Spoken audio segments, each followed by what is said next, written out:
Step into the world of power, loyalty, and luck. I'm gonna make him an offer he can't refuse. With family, cannolis, and spins mean everything. Now, you wanna get mixed up in the family business. Introducing The Godfather at ChumbaCasino.com. Test your luck in the shadowy world of The Godfather slot. Someday, I will call upon you to do a service for me. Play The Godfather, now at ChumbaCasino.com. Welcome to the family. VGW Group. No purchase necessary. Void where prohibited by law. See terms and conditions. 18+. Hello and welcome. It is Eric Erickson here, the Eric Erickson Show across the nation. The phone number, if you want to be a part of the program, 877-97-ERIC, 877-973-7425. Oh, I got to begin with all this nonsense going on in Washington. I'm trying, every day to find stuff that's not just politics, because politics, if it's boring me, it's got to be boring you. But I continue to be amazed at this.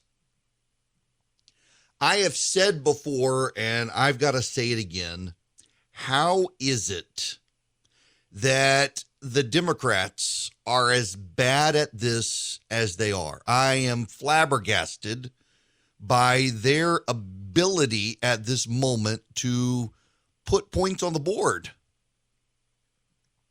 The Build Back Better, they don't have a pathway to pursue it. The Senate parliamentarian has killed their plan for immigration reform inside Build Back Better, which everyone knew was going to happen. Now they've taken to trying to pass the Voting Rights Act again, claiming that there should be a carve out in the filibuster for voting rights. Not to get rid of the filibuster, but a carve out so that there would be no filibuster for voting rights. In fairness to the Democrats, Mitch McConnell helped them set this precedent by doing the debt ceiling as a carve out of the filibuster. But how are they so bad at this? They're not going to get that done. Kristen Sinema and Joe Manchin themselves have come out and said, nope, no carve out for voting rights under the filibuster. And I have a theory. I have a theory here. First of all, Chuck Schumer seems to be a pretty impotent Senate Majority Leader. He's shooting blanks. I mean, frankly, I'm stunned by Chuck Schumer's inability to lead the Senate. I thought it was notable in the Punch Bowl, which is it's a newsletter about Capitol Hill, about the politics of Capitol Hill. The guys who write it, guys and gals, they used to do the Politico Daybook, and now they do their Punch Bowl series. And they've surveyed staff on Capitol Hill, Senate and House staff. They rank Mitch McConnell as more powerful than Chuck Schumer in the Senate. And it's true. And I'm kind of stunned. I'm kind of surprised by Chuck Schumer's impetus, but I got a theory here. Work with me on this. It is increasingly clear across Democrat and Republican parties in Washington that many of the members are playing to the crowd. It's not so much that they want to get anything done, it's that they want to excite their base. So we have substituted actual leadership and accomplishment for performance art on social media.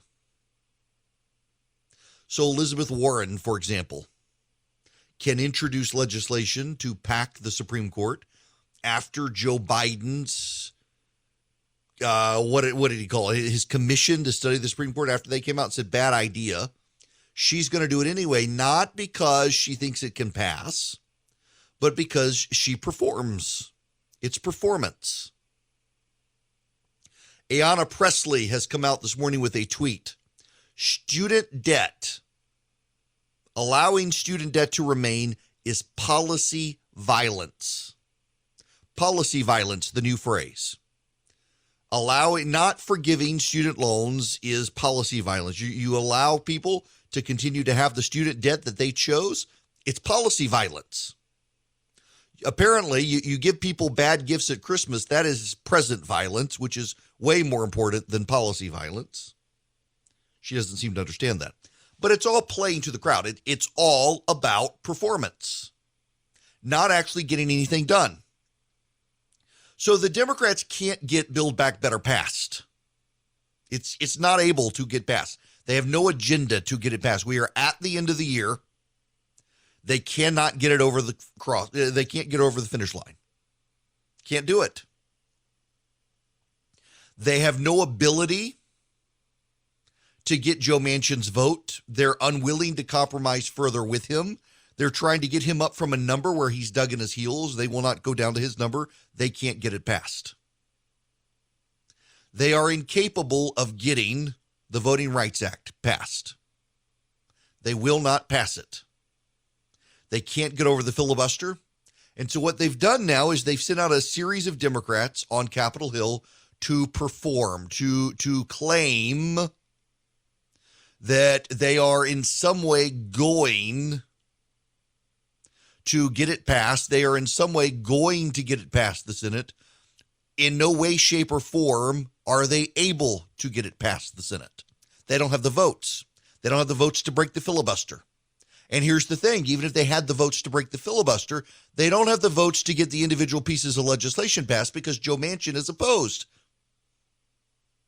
But they can come out and they can blame the Republicans. They can scream about the filibuster. Raphael Warnock, the freshman Democrat from Georgia, has come out and said he struggled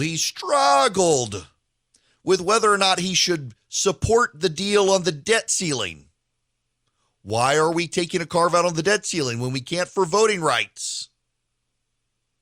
That's what he wanted to know. Why should we carve out the debt ceiling and not carve out voting rights? And if I'm carving out the debt ceiling, why won't they let me carve out voting rights? Maybe I shouldn't go along with it. He went along with it. But he wanted to perform. He wanted the theater. They have confused Twitter for real life. Now, we saw this on the campaign trail for a lot of the Democrats in 2020. In 2020, Kamala Harris never even made it to Iowa. In the postmortem of her campaign in the New York Times, one of the chief criticisms from those who worked with her was that her campaign staff was more interested in winning the daily fight on Twitter than on a strategic, coherent narrative on which to win. And then when Elizabeth Warren lost, the postmortem on Elizabeth Warren's campaign from the New York Times again was that the young staffers were more interested in winning the daily fight on Twitter than they were actually winning a campaign. And now, yesterday, I forget which news organization it was, I think it was the Washington Post, actually went on record with a number of politicos, particularly from the 2020 campaign season, about their Jussie Smollett tweets, their outraged tweets about Jussie Smollett and why they didn't welcome back.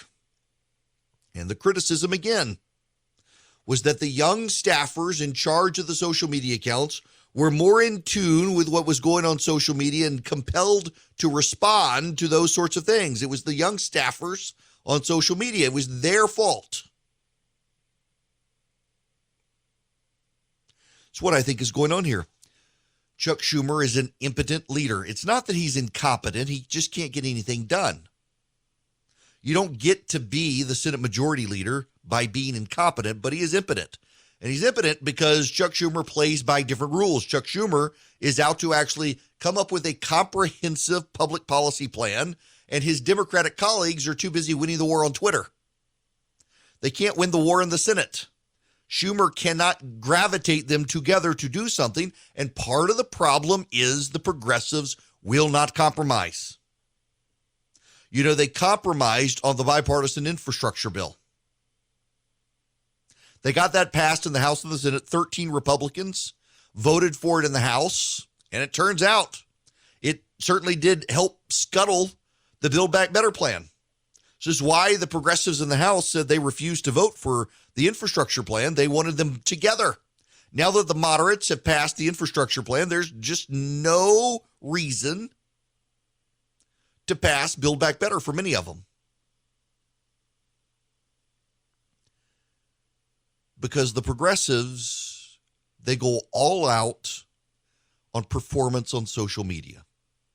You know, I tend to think Twitter overall is bad. I tend to think Twitter overall is all about performance. Twitter overall is way more these days for politicians about performance art. We live in postmodern times. One of the hallmarks of postmodernism is performance. You can't just not like something. You have to vilify it. You can't just oppose something. You have to pour gas on it and set it on fire and destroy it. It's all about performance. It's all about making sure everyone knows through your performance what you support or you like. It's no longer, your words no longer matter, because remember, words can mean whatever you want them to mean. It's the kabuki theater of it. You got to go out there and do a song and dance. You got to go out there and dance around and demand. You got to go pound your chest. That's what the Democrats in Washington, D.C. are doing.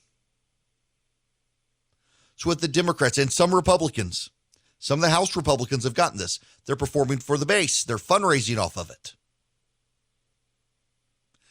The leadership, though, isn't a problem. The leadership has things they want to get done. Joe Biden is desperate to get something big passed. But you know what? They have actually gotten stuff done in December. We should give them credit on a bipartisan basis. They have passed legislation to ban the sale of goods in the United States from the Uyghur provinces of China unless it can be proven slave labor was not used. The Senate passed it unanimously. They did raise the debt ceiling, though I don't think they should have. They did on a bipartisan basis. They continued to fund the government on a bipartisan basis.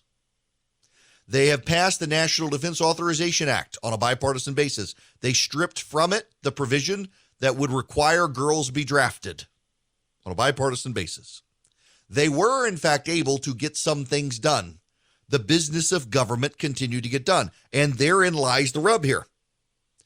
The responsible daily operations of government have gotten done, even as the kabuki theater plays out on Twitter with the Democrats screaming about what they can't get done. The Democrats themselves are leaving the impression that they can't get anything done in Washington, D.C. because of the filibuster, the Republicans, and Joe Manchin. But the day-to-day operations of the government, the Senate and the House are getting those things done. You would never know it from the press coverage, and you would never know it from the press coverage because of the contretemps on Twitter by the agitators, the progressive agitators from the House and the Senate, who are screaming and railing about being unable to get anything done. So they leave the impression that they want to leave, that they are impotent and inert. They are incompetent. They can't get it done. They're bad at this. They're bad at the messaging. They're bad at the policy. And they're bad at figuring out what things they can and cannot get done. One of the things Mitch McConnell does, whether you like him or not, and I've been a longtime critic of his, but he figures out what is realistic. And he never sells more than what is realistic. Chuck Schumer and the Democrats have tried to sell people on a whole host of things that never had a chance of getting passed. And now they're left having to explain why they can't get these things passed. It's very clear they dropped Build Back Better and moved on to voting rights so they could blame Republicans on the filibuster. But guess what? It's Joe Manchin and Kristen Sinema again there. They can't get it done. How are the Democrats so bad at this, y'all? How are they this bad? It's like they have forgotten how politics works. They have forgotten how to play the game. They have become so emotionally invested in winning the daily fight on Twitter that they can't actually win in the public policy arena. It has poisoned, Twitter has, social media has, their kabuki theater on MSNBC has poisoned their ability to perform in public. And there's no such thing as political Viagra. Hello there, it is Eric Erickson. The phone number, if you would like to be a part of this program, 877-973-7425. It is Friday. We go loose on the phones, and frankly, I'm happy to have the calls today. If you can't tell, my voice, I'm holding it together with duct tape and some string. I got food poisoning, and it was the worst food poisoning I have ever had. And I am not completely better. It's been a rough go of it. I feel way better today than yesterday. And night before last was really rough. Last night I actually slept. But my gosh, miserable. I'm supposed to go out of town in 2 days, and I am drinking as many fluids as I can, Gatorade and Sprite and water, and I managed to move beyond saltines to Pop-Tarts. So I'm there. I did just have a cup of coffee. So we'll see if that keeps me going. But I am always happy to have your phone calls, 877-973-7425. And, when we come back, I'll spend some time with them. I don't have enough time right now, actually, looking at the clock, to get them. I will note this, though, before I go to break. The FDA has decided to permanently allow abortion pills by mail. The FDA previously had a policy that you had to have an in-person visit with a doctor for mifepristone, which is a drug that induces an abortion. You take it at home and it causes essentially a miscarriage, and you can have it at your house. Yeah. It's got to be within 10 weeks gestation, which is why the FDA had wanted to make sure that you were in person, because if it's after 10 weeks, it can cause all sorts of problems. But now they've decided that you will be able to get this by mail with a telemedicine visit. Now, why? Well, they are desperately worried that Roe versus Wade is coming to an end. This is not a health decision. This is an abortion decision. This is a public policy decision about abortion, not about health care. Now, if they're doing this, California has decided California will cover the costs of any woman who wants an abortion in a state where it's banned if Roe versus Wade goes away. If that's the case as well, then why do we need Roe versus Wade? It seems like the Democrats are doing a very good job of making the case that none of us actually need Roe versus Wade. I don't understand why we need to keep it going if we're going to do stuff like this. And the federal government is essentially going to allow women in states where abortion might be banned to have abortions through the mail in the privacy of their own home. Might as well go on and get rid of Roe versus Wade. Might as well. I wonder if the Supreme Court is noticing this. It almost seems like the Democrats are so expecting the Supreme Court to reverse Roe versus Wade that they're now making policy decisions that show it was never needed in the first place. That in turn will suggest to the voters it's really no big deal. So the big win that the Democrats think they could have by the Supreme Court throwing out Roe versus Wade actually won't be a big win at all. It'll be a nothing burger. They'll undermine their own case. In fact, I got to tell you guys, the data out there doesn't seem to show what the Democrats think it shows. The data does not suggest in any way, shape, or form that getting rid of Roe versus Wade would motivate a wave of voting for Democrats. Democrats who are going to vote on abortion already vote.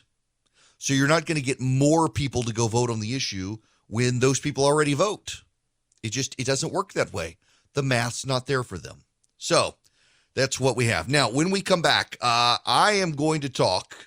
I'm going to take your phone calls as well, but I also want to talk to Tyson Lankover. You know, this is a big case up in Virginia I've been keeping my eye on for a while. The teacher up there who is being forced to use pronouns that the teacher doesn't want to use. The culture war in the classroom. In California, there's a parent who's come out and said that the teachers encouraged her child to transition under the radar without the parents being informed or consenting to it. The new wave of the culture war fought by progressive teachers in the classroom behind parents' backs. We'll discuss all this and take your calls when we come back. Hello there. Welcome back. It is Eric Erickson here. The phone number, if you want to be a part of the program, 877-973-7425. Stand by on hold. We've got a guest coming up here real quick. One of the cases that I have been paying attention to in this culture war fight is a Virginia teacher who did not want to embrace the pronouns that a kid basically was insisting and be used. And this is a growing problem around the country in the culture war fight. If you've seen the story out of California of a mother who showed up before school board protesting that apparently teachers at the school were surreptitiously helping the parent's child transition. Parents had no idea this was happening. And in some places now, teachers are being forced to use pronouns that don't align with biology, and because of matters of conscience and faith, some teachers are objecting and they're getting punished. It's bizarre. And so I've been telling you guys, they're one of our sponsors now, Alliance Defending Freedom. I did not realize in the particular case I've been following in Virginia that ADF was actually involved with Peter Vlaming. We've talked about this case several times here on the show, and one of his lawyers is joining me. Tyson, how are you? Doing great. How are you, Eric? I'm great. Thank you for being able to join me. I have talked about this case out of Virginia several times now on the program, and can you just review the facts of the case with the audience? Sure. So Peter Vlaming was a high school French teacher in Williamsburg, Virginia for 7 years, and he was a very well respected and very well liked. He had had a student in his class the previous 2 years, a female student, and the following year she had indicated that she wanted to transition to a boy, and he accommodated her and said, "Look, I'll call you by whatever new name you want, but I just want to avoid the use of pronouns." Eventually that was unacceptable, and the school essentially said, not only will you be forced to use the pronouns, but if we find that you're avoiding the use of a pronoun by using a name instead of the pronoun, then you'll be fired.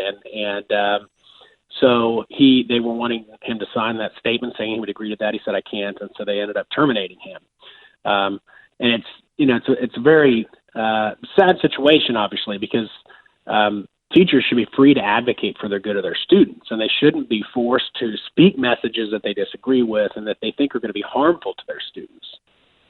Now, I want to circle back on something just to reiterate this point that I thought was a really big deal. It's not just that he couldn't avoid the pronouns, but if he went out of his way to use proper names instead of pronouns, that too would get him in trouble.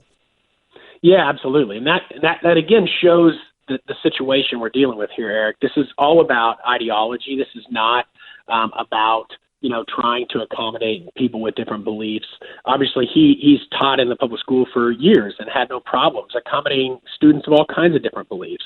But what they were trying to do was force him to speak a message about sex and about gender that he doesn't believe. Peter believes that sex is immutable and that gender doesn't change because of your feelings. But yet they were demanding that he affirm this ideology by saying that, he must use a male pronoun when referring to a female student.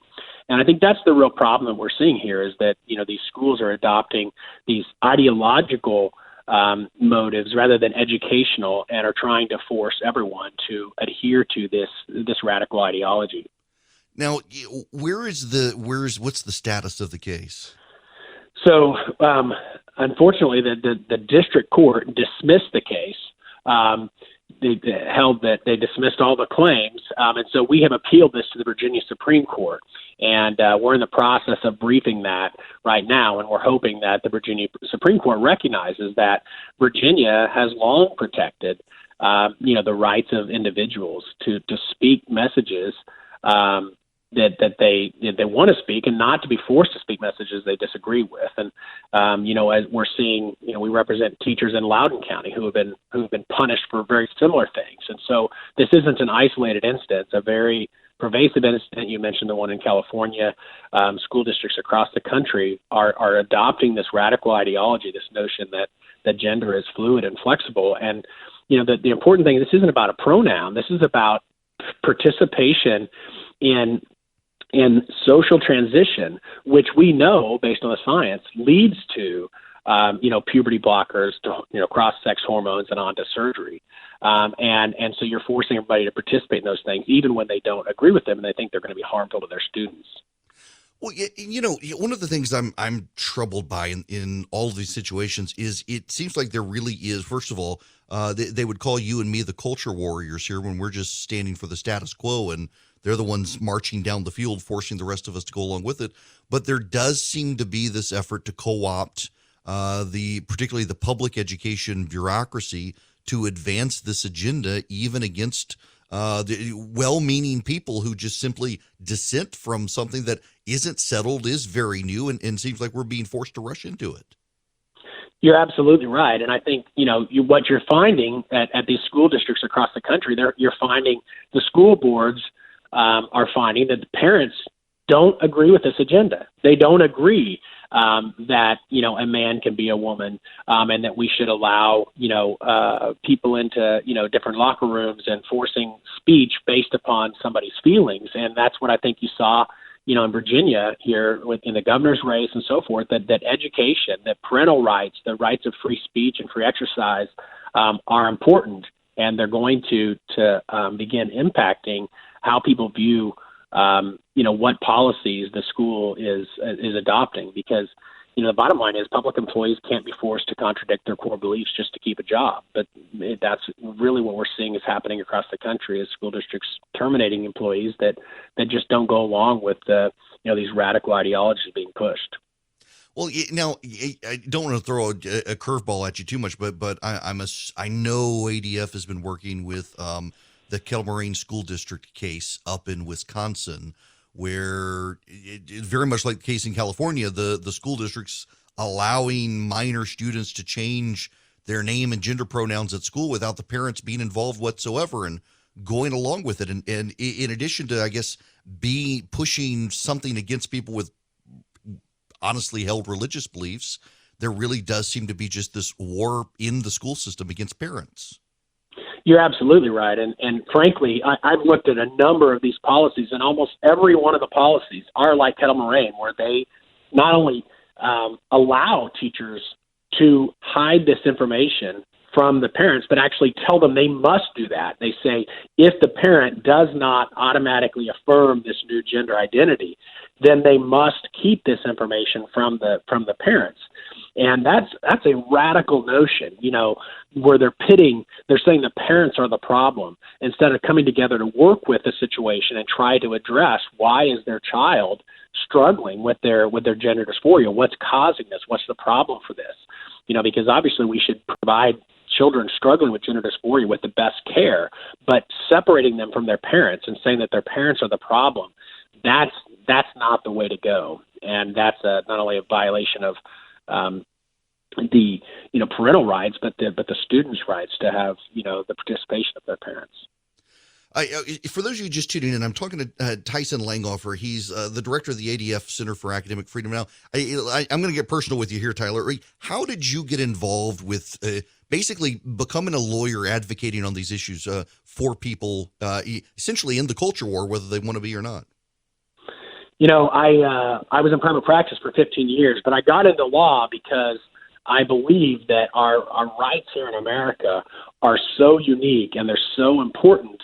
And I've got 5 children, and I saw those rights being whittled away, and I don't want my children to grow up in a place that looks very different than the one that I grew up in. And that's what I saw. And so 6 years ago, I joined ADF because I recognized that if we can no longer speak freely, if we can no longer exercise our religion without fear of being punished or being canceled, then America is no longer what it was said to be. And so I chose to go into this fight because I believe that it's important. And I think that fundamental freedoms travel together. And so when one's taken away, the other ones go away as well.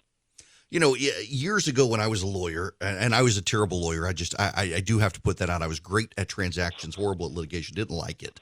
But I occasionally in Georgia, as the ADF was up and going, people would come to me and ask questions. I could refer them to the right people, kind of navigate stuff, but it was all very minor things.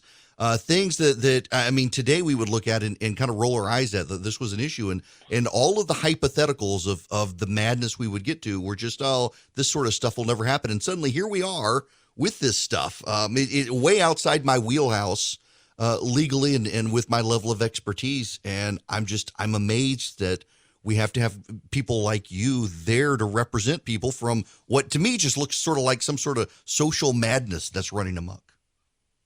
Well, it absolutely is, and you're right, Eric. It's getting worse. I mean, the Loudoun County case I'm talking about was, Tanner Cross spoke at a school board meeting, at a public meeting, and just simply said, "Hey, I don't think you should adopt this policy." And 2 days later, he was suspended for speaking at a meeting that was open to the public and giving his opinion on a proposed policy.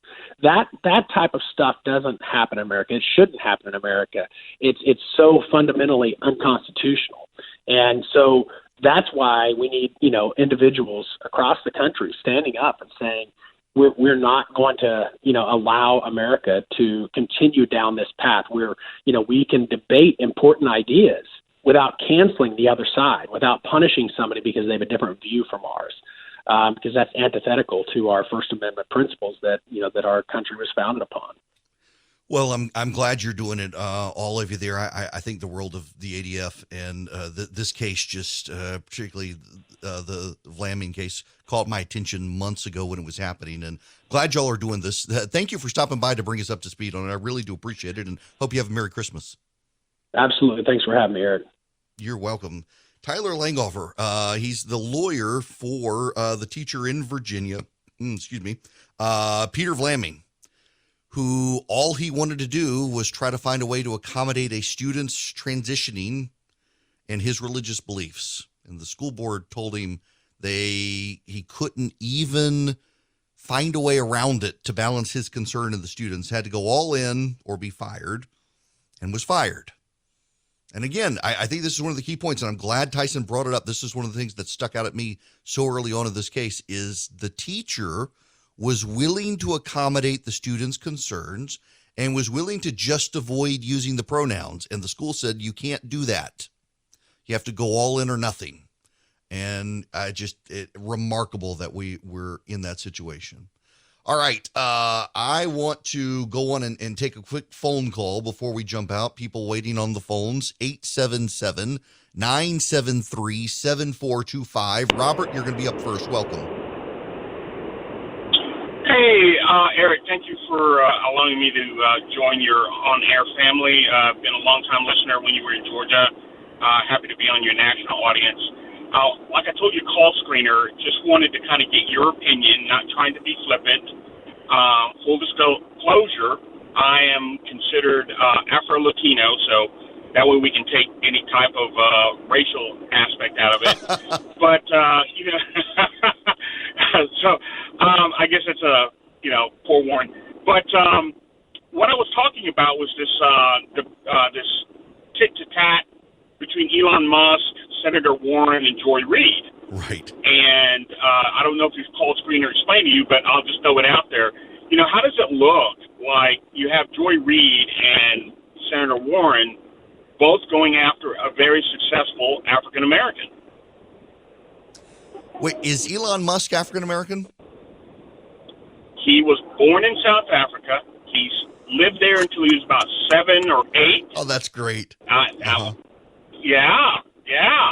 Oh, I did not even realize that. That's fantastic. This reminds me, I want to say it was Bob Costas in the 96 Olympics. There was a runner from Kenya who was white who won one of the big races.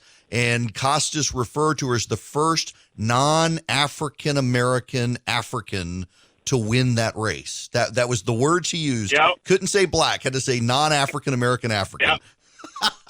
Exactly. Yeah, and the this reason why I Joy Reid remember stuff this, is Eric, nuts. What's that? Yeah, it is. Well, I was going to say the reason I remember this is because this came up. By profession, I'm in HR, not a woke HR, common sense HR, and we had somebody was applying for some scholarships, and it became it was one of those things. Hey, look, this is a common sense decision. The child was born in Africa, regardless of pigmentation. It's when it says African American scholarship, it doesn't have any console down there that they have to be of, they have to look a certain way. Mm-hmm. So, it's just one of those things that, we're starting to get more immigrants from that part of the world, and I'm just wondering how people are going to take that. I can tell you they're going to go off of pigmentation. It's what they do, unfortunately. And this, I've got the audio of the Joy Reid stuff. I'll play it when we come back. Robert, listen, I got to let you go there, but I appreciate the phone call. That's a great point. I had totally forgotten. Elon Musk, or I may not have known it to begin with, was born in South Africa. That, puts them in an interesting spot. Why are you going after someone who actually is African? Okay. For several years, I practiced law. I volunteered for the Alliance Defending Freedom, as I was talking to Tyson earlier about. It's one of the few legal nonprofits in America that racks up wins in both state courts and the federal courts for conservatives and for Christians. Since leaving my law practice, I volunteered in the past to speak at ADF events. I've been to training sessions where they help teach lawyers and pundits how to talk plainly about complex legal issues. Now I'm glad to have him as an advertiser, but I'd be encouraging you to support him anyway because I have in the past. The ADF takes your donations and uses them to help those who cannot afford lawyers hire the very best lawyers to fight for freedom from the highest court of the land all the way down to the local level. ADF has received a matching grant, so all new donors will have their gifts matched to help in their defense of freedom. Go to adflegal.org/Erickson. That's adflegal.org/ERICKSON to help now. adflegal.org/Erickson. Hello there, it is Eric Erickson here. The phone number is 877-97-ERIC, 877-973-7425. I'm going to go back to the phones. Jerry, you're going to be up next. Welcome. Thank you, Eric. Merry Christmas to you and your family. Merry Christmas to you. We got about a minute. Okay, hey, real quickly. I read where the FBI lawyer who doctored or falsified the FISA warrants back in 2016 that instigated the Trump investigation just came off 12 months probation and has now been reinstated by the D.C. bar to practice law. And I'm like, why is everybody outraged now that Adam Schiff is actually changing testimony in this January 6th inquiry? If nobody's going to be held accountable, what can these people do in 2022? Because obviously people on our side do not care about this issue, but it just is really just appalling to me that, oh my God, what can these people, and what are they drumming up for 2022 if they can get away with stuff like this? And wanted to get your thoughts.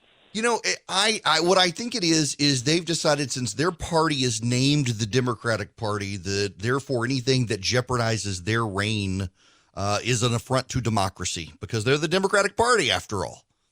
And that's, these guys really do think that they are entitled to power. And if they don't have power, then it's voter suppression or the Russians stole the election. They have in fact, you know what, Jerry, just for you, well, not just for you, when we come back, let's spend a little time pondering this, because there's actually something to this there that's happening with Democrats, democracy, and they think that they're entitled to rule. And you thought these last 2 years were crazy. Welcome to 2022. It's coming up and nothing makes sense still, especially in business. If you're a small business owner, good luck getting financing from a big bank right now. I can offer you a fantastic solution if you're looking for $750,000 or more in financing for your business. First Liberty Building and Loan. Let's say you want to buy a new building, or you want to refi existing debt, or you want to buy a company. Basically, you see opportunity for your business to grow, but you've hit a wall with the mega banks getting financing. That's where First Liberty Building and Loan and my friends, the Frost family, come in. They solve small business financing problems better than anyone I've ever seen. They say yes, where big banks say no. It's that simple. Look, just do this. Spend 10 minutes with them. Call them, First Liberty Building and Loan. Say Eric sent you. In 10 minutes, you'll know if you're a good fit for their program. Go to firstlibertyga.com. That's firstlibertyga.com. They help small businesses nationwide in all 50 states. firstlibertyga.com. Hello, it is Ryan, and we could all use an extra bright spot in our day, couldn't we? Just to make up for things like sitting in traffic, doing the dishes, counting your steps, all the mundane stuff. That is why I'm such a big fan of Chumba Casino. Chumba Casino has all your favorite social casino-style games that you can play for free anytime, anywhere, with daily bonuses. That should brighten your day a little. Actually, a lot. So sign up now at ChumbaCasino.com. That's ChumbaCasino.com. No purchase necessary. VGW Group. Void where prohibited by law. See terms and conditions. 18+.